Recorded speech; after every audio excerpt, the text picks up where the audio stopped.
L'actualité sportive, c'est toujours avec Pabman Tambo. Un plaisir de vous retrouver ce matin.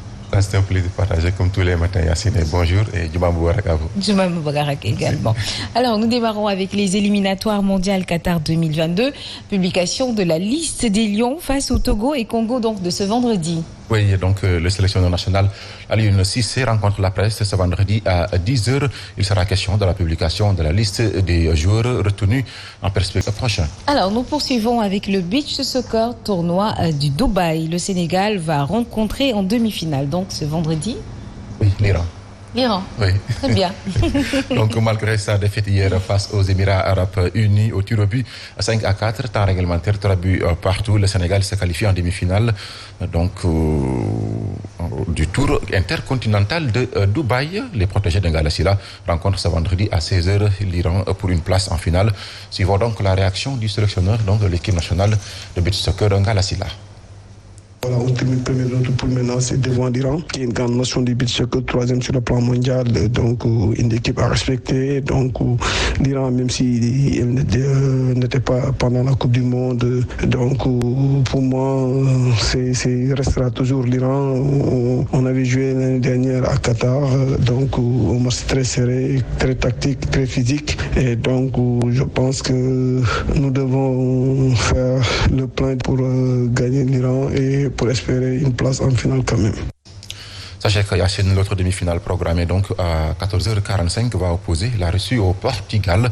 Et pour les playoffs, on aura à 12h Paraguay contre Espagne et à 13h15 le pays hôte, les Émirats Arabes Unis, donc qui va jouer donc contre la Russie. Alors, Navetan, cette fois-ci avec l'ASC Gounaïtaï qui s'investit dans le social. Oui, au-delà du sport, les ASC doivent s'investir pleinement dans des actions citoyennes et donc à la protection de l'environnement. Selon Elhaji Maguette Thiam, membre du comité directeur de l'ASC Gounaïtaï, toutefois, il considère que les associations sportives et culturelles sont un puissant levier d'action sur les grands enjeux du développement durable. Et l'ASC Gounaïtaï compte s'investir pleinement dans cette mission. Elhaji Maguette Thiam, que je vous propose de suivre. De montrer aux gens qu'au-delà du volet sportif, les ASC peuvent faire d'autres choses. Sensibiliser les populations. Au-delà des navétanes, les ASC peuvent exister. Il s'est focalisé surtout sur la sensibilisation et l'insalubrité au niveau des bassins de rétention. Car vous le savez aussi bien que moi que pendant et après l'hivernage, les bassins de rétention doivent être bien entretenus. Et c'est extrêmement important. Ce fut le cas aujourd'hui à Bagdad, fief de Wakid, fief de l'ASC Gounaïtaï. Les gens sont sortis massivement d'une manière participative et inclusive des populations pour faire face à cette fléau.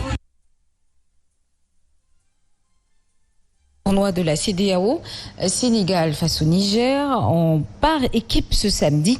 Place à la compétition individuelle donc, de ce vendredi. Oui, ce vendredi, donc Sénégal, le Niger, c'est l'affiche de la finale par équipe du tournoi de lutte africaine de la communauté économique des États de l'Afrique de l'Ouest, CEDEAO, qui a démarré depuis hier à l'arène nationale. Les lutteurs sénégalais ont dominé la poule A avec 6 points devant la Gambie, donc 3 points, et la Côte d'Ivoire 0 points. Les protégés de Ambroise Sarr ont battu en demi-finale le Burkina Faso 5-0 au Sénégal-Niger. Ce sera donc une finale de haute facture car les lutteurs nigériens ont dominé respectivement la Sierra Leone, le Ghana et le Nigeria.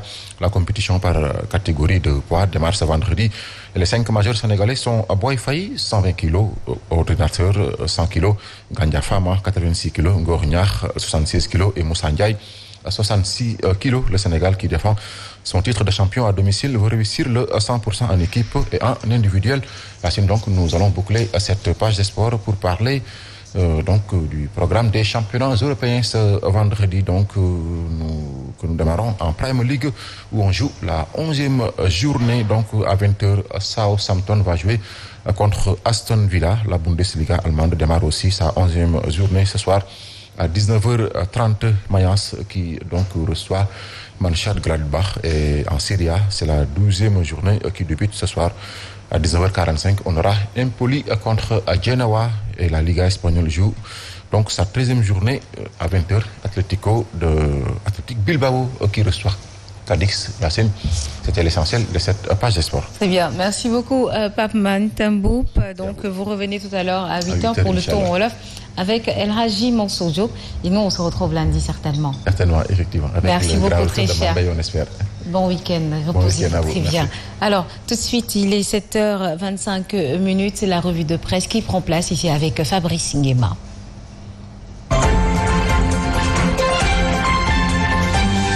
Sénégal, bonjour. Élection locale à Benno Bokk Bakar, Astafourla, à Benno Bokk Yakaar, Simbalambo ou Lambigolo. Pour l'instant, la tribune quotidienne ce matin indique que Deketeyo, Benno Bokk Yakaar en danger au nom de qui ou de quoi. Quoi qu'il en soit, tribune quotidienne parle de Dakar, Ziguinchor, Kaolack, Saint-Louis, Thiès, Jolof, avec Benno Bokk Yakaar totalement, pour ne pas dire complètement éclaté jam. Des zones à haute tension, c'est ce que retient retenir tribune, histoire de nous renseigner qu'il y a risque de vote sanction à Benno Bokk Yakaar. Donc un tas Yakar, voilà ce que notre Sud Quotidien, le quotidien du groupe Sud Communication, en tout cas au chapitre de la prolifération, de la prolifération des listes parallèles au sein de la majorité présidentielle révèle Benno, Benno en danger de mort, et c'est avec la mort dans l'âme qu'il conviendrait de lire ce qu'a tenu à dire à haute et intelligible voix Mame Boye Diao, membre de Benno Bokk Yakaar, qui ira